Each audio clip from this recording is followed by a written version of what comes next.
Halo, lanjut lagi. Assalamualaikum warahmatullahi wabarakatuh. Kita akan lanjut bersama saya Inam Jana. Di video yang selanjutnya, yang video keempat, akan membahas tentang lingkup manajemen konflik. Nah, apa sih manajemen konflik dan apa saja aspek dari manajemen konflik, dan ada beberapa macam sih manajemen konflik meliputi kuadrannya. Oke. Saya akan bahas mengenai pengertian dari konflik itu sendiri. Menurut KBBI, Kamus Besar Bahasa Indonesia, bahwa konflik adalah suatu percekcokan, pertentangan, atau perselisihan.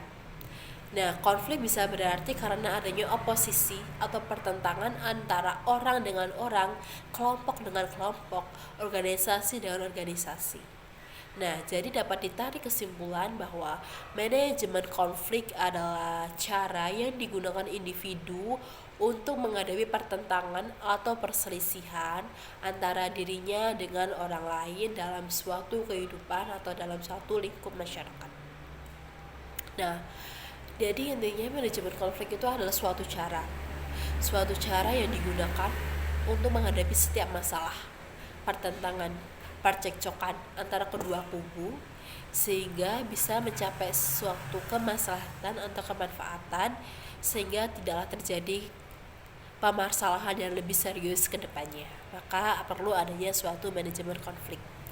Nah, ada beberapa aspek dalam manajemen konflik. Oke, saya bahas ya. Yang pertama ada manajemen konflik destruktif. Nah, manajemen konflik destruktif meliputi adalah manajemen yang menyerang, menarik dari situasi tertentu yang kadang-kadang sangat menakutkan, hingga dengan cara yang kita gunakan dengan menggunakan pertahanan diri. Yang selanjutnya, yang kedua adalah manajemen konflik konstruktif. Adanya kompromi dan asosiasi. Kompromi adalah suatu bentuk akomodasi di mana pihak-pihak yang terlibat dapat mengurangi tuntutannya hanya agar spiritual suatu penyelesaian terhadap penyelesaian yang ada. Nah, ada juga negosiasi. Negosiasi di sini adalah suatu cara untuk menetapkan keputusan yang disepakati dan diterima oleh kedua belah pihak dan menyetujui apa dan bagaimana tindakan di masa yang akan datang. Nah, manajemen konflik ada dua aspek ya. Yang pertama ada manajemen konflik destruktif. Manajemen konflik destruktif adalah manajemen yang berisi tentang menyerang atau menarik diri dari situasi tertentu. Situasi tertentu di sini adalah suatu keadaan yang sangat menakutkan, sehingga cara menghadapi konfliknya dengan cara menggunakan pertahanan diri. Nah, yang kedua ada manajemen konflik konstruktif. Manajemen konflik konstruktif adalah ada kompromi dan juga negosiasi. Nah, maksudnya di sini kompromi adalah suatu bentuk akomodasi di mana pihak-pihak yang terkait bisa mengurangi tuntutannya hanya agar spiritualnya penyelesaiannya terhadap perselisihan yang ada. Nah, yang selanjutnya ada negosiasi. Negosiasi di sini adalah suatu cara untuk menetapkan keputusan yang disepakati dan diterima oleh kedua belah pihak untuk menyetujui bagaimana tindakan di masa yang akan datang. Nah, di manajemen konflik di sini ada 4 kuadran. Nah, kuadran atau ada 4. Yang pertama adalah kuadran menang dan menang. Kuadran menang dan menang atau biasa dikenal dengan kuadran kolaborasi.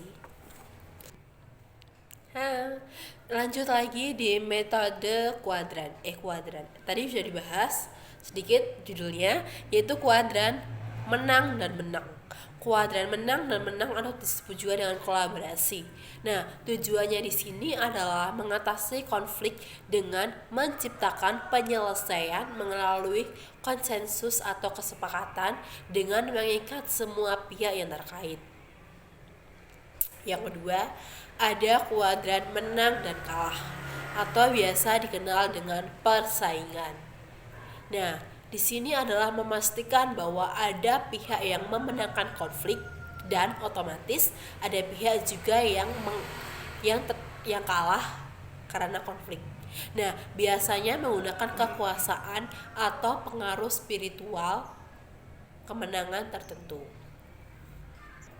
Nah, kuadran yang ketiga adalah kuadran kalah dan menang atau biasa dikenal dengan mengakomodasi. Nah, artinya ada pihak yang berada di dalam posisi mengalah atau mengakomodasi kepentingan pihak lain. Nah, gaya ini digunakan untuk menghindari atau kesulitan yang paling besar. Nah, kuadran keempat adalah kuadran kalah dan kalah atau biasa dikenal dengan menghindari konflik. Nah, kenapa demikian? Karena mereka tidak bisa mengatasi konflik, malah mereka menghindari konflik. Dan mereka dengan begitu mudahnya mengabaikan masalah yang timbul, yang berarti kedua belah pihak memang tidak ada sepakatnya untuk menyelesaikan konflik, sehingga konflik tidak bisa teratasi dengan baik. Nah, makalah terjadi kuadran kalah dan kalah. Nah, ada dua faktor yang diperhatikan dalam penyelesaian masalah. Yang pertama ada tujuan, goal. Tujuan atau goal di sini adalah kepentingan pribadi yang dirasa sebagai hal yang paling penting atau kuncinya sehingga bisa mempertahankan atau tidak pentingnya bisa dikorbankan. Nah, yang kedua ada hubungan dengan pihak lain. Sama halnya dengan tujuan pribadi. Hubungan dengan pihak lain ketika konflik terjadi bisa menjadi sangat penting atau bahkan tidak penting. Nah, ada dua info tadi yang perlu diperhatikan, ada tujuan dan juga hubungan dengan pihak lain. Oke, cukup sekian di video yang keempat. Bisa lanjut lagi di video yang kelima atau yang terakhir. Oke, jangan lupa ikutin terus ya. Cukup sekian. Wassalamualaikum warahmatullahi wabarakatuh.